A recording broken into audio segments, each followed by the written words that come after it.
baru ni, dia punya gear lever dia di sebelah kanan dia pakai shift lever, right? Kalau kita masukkan B, so dia akan appear kat depan sana lah.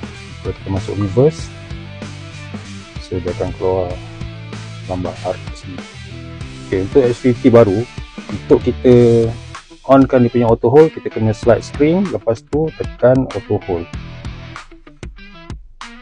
S50 ni kalau kita nak drive, untuk release dia punya handbrake dia adalah kat sini. Untuk kamera 360, kita boleh slide, right? Lepas tu tekan 360 kat sini, kita boleh tengok.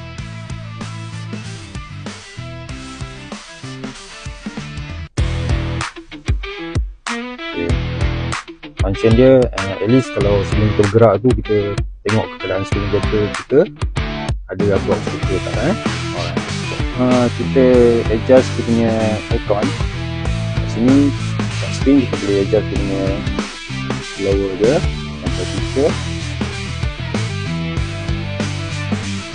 Ok, untuk paparan screen TFT ni, di sebelah sini adalah dia punya PM dia, di sebelah sini adalah dia punya info dia, dan button dia adalah kat sini.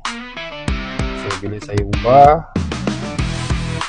kita boleh tengok, kita boleh slide tengok vehicle status, DMS, tip 1, tip 2.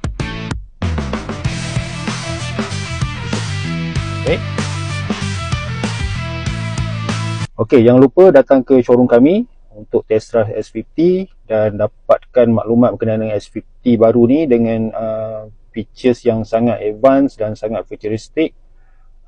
Saya pasti anda akan berpuas hati memiliki S50 baru ni. Ok, boleh kontak SA kami di Proton Bungaraya Auto City, Bachang, Melaka. Ok, jangan lupa kalau anda berminat, datang segera ke showroom kami. Ok.